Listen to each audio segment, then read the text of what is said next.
Hello, I'm Jess, and today is Truthful Tuesday.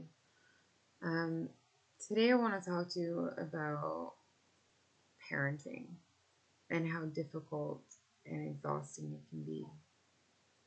Now, don't get me wrong, it's totally worth it. I love my children, and I'm glad and proud to be a mom. Now, I was speaking to someone recently about coping strategies as a parent. And I was talking to them about the mistakes that I made in my early 20s when I first became a parent.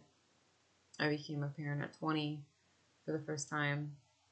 So I've been a mom for over 12 years now. And, I was reflecting on all the mistakes that I made as a parent. One of the mistakes that I made was that I used to yell a lot because I felt like if I wasn't yelling, then they weren't hearing me because I was having to often repeat myself again and again and again, as we so often do with children. Sometimes we feel like a broken record, or we feel like a parrot on steroids, minus the steroids bit, because we're usually pretty tired all the time. Definitely feeling tired today. But anyways, one of the biggest things I think that is important about parenting successfully is self-care. And it's so often overlooked. And I used to be one of those parents that said, well, I don't have time for self-care. If you knew everything that I had to do for the kids and the house and this and that and my job and but the truth is that if we don't prioritize self-care, then we're going to burn out or we're going to lash out, and our frustrations are going to come out sideways at either our kids or people in the community that we're dealing with or other loved ones. And that's not fair, because at that point it's just misdirected anger, right? Or misdirected frustration, we'll call it.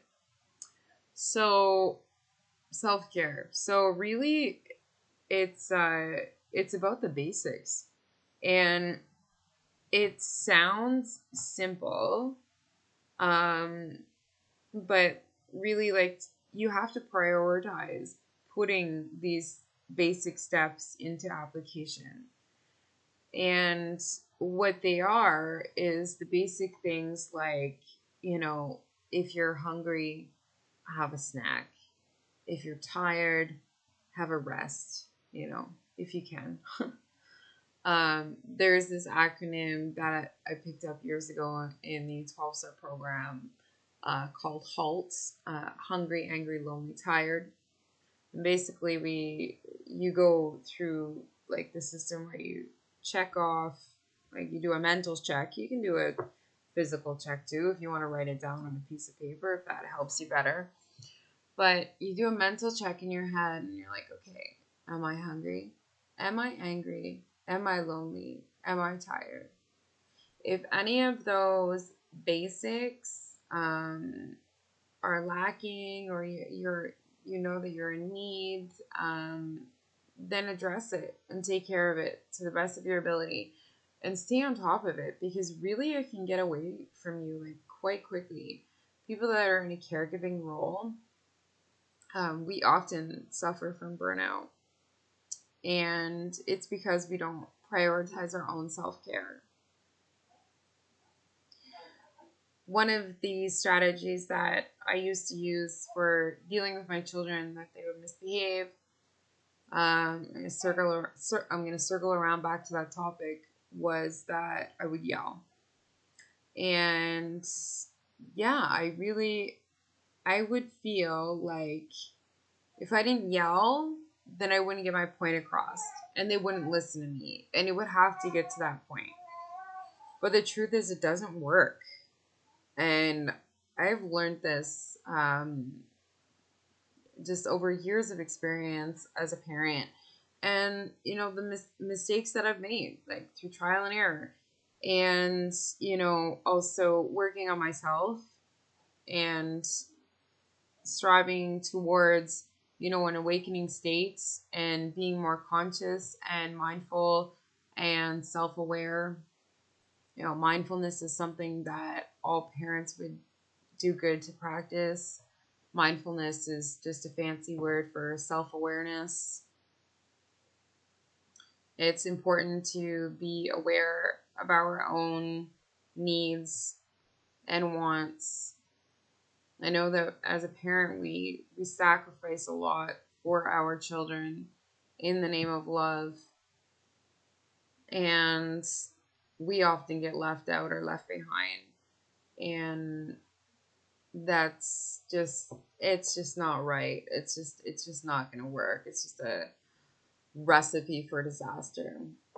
So I have learned that yelling doesn't work. I've learned that when you yell, the kids, they often want to yell back. And then sometimes, you're yelling over each other, and then, it escalates. And then, everyone's just screaming at each other, and that doesn't work out very well, and nothing gets resolved. Just, people end up getting frustrated, and,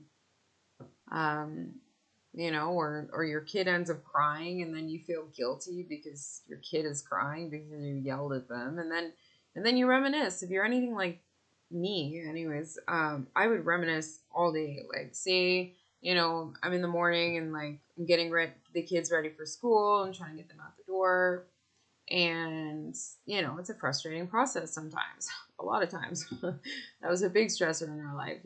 Being to school on time. And getting everything done, the whole morning routine.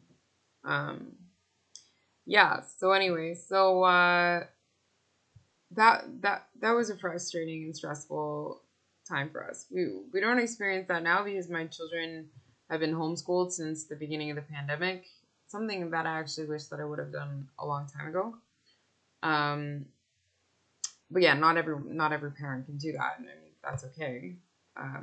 I don't like the idea of forcing the kids to mask up. I think it's fucking stupid. I don't think that our kids should have to wear face suffocators. I mean, I don't think that we should have to either. I think it should be a personal choice.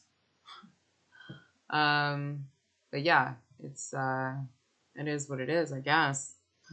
So, anyways, getting back to the yelling piece, I digress. I have ADHD, so I'm kind of like flighty and all over the place sometimes. So, getting back to the yelling piece. So, what I discovered, and not too long ago, was that instead of screaming, that you can sing.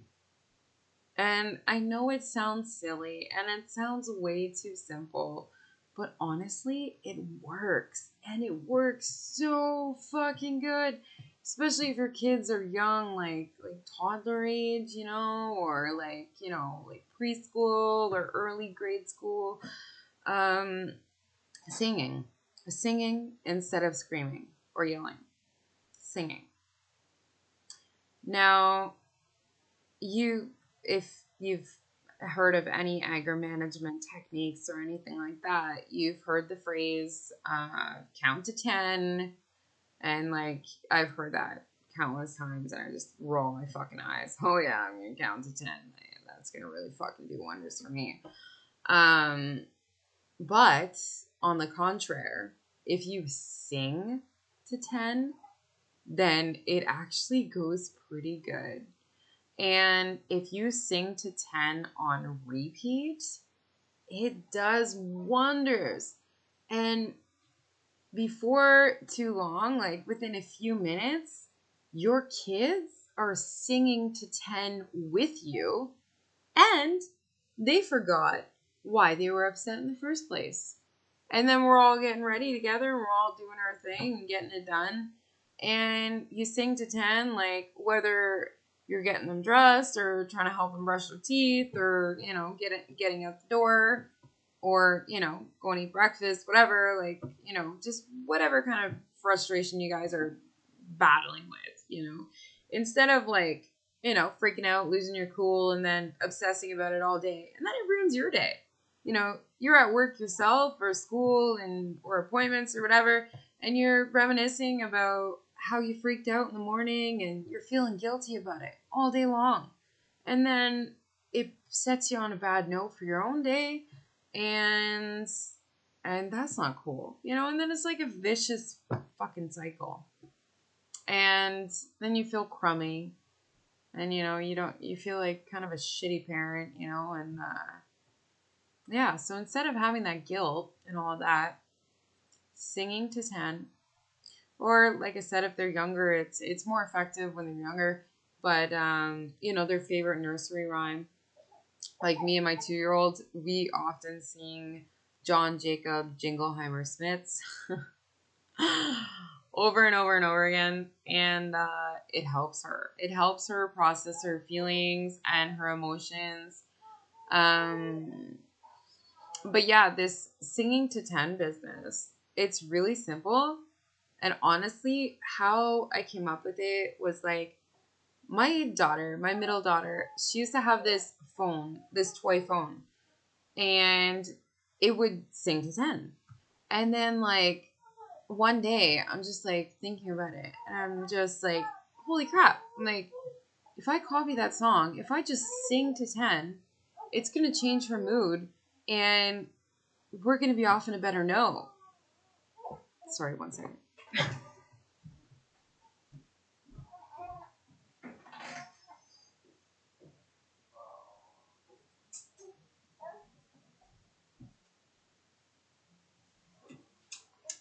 Okay. Honestly, if you sing to 10, they'll literally join in and forget why they were freaking out on you.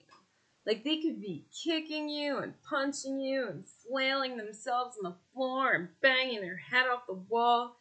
And you start singing a 10, and they're going to stop. I can guarantee you. And, it goes something like this, and it's really simple. 1, 2, 3, 4, 5, 6, 7, 8, 9, 10. And you just do it in a melody. And you repeat it and repeat it and repeat it. And it not only helps your child, but it also helps you. It helps you process those strong emotions that we have sometimes, in times of frustration. And it helps to stay calm and cool and to get through it. And it's so simple that I really wish that I would have thought of this years ago. Fuck, it would have saved me so much grief.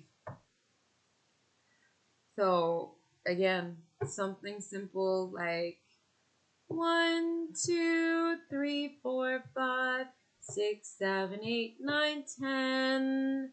And you do it on repeat. However many times it takes for you to calm down as a parent, and also for your child to be redirected to forget all this temper tantrum and hissy fit that they're doing, to be redirected and to like just comply. Okay, this is no longer a chore. This is no longer something that we don't want to do. Now all of a sudden it becomes fun and interesting because we're singing as we're doing it. So, again, one more time. 1, 2, 3, 4, 5, 6, 7, 8, 9, 10. On repeat. Trust me. Give it a try, and you will thank me for it.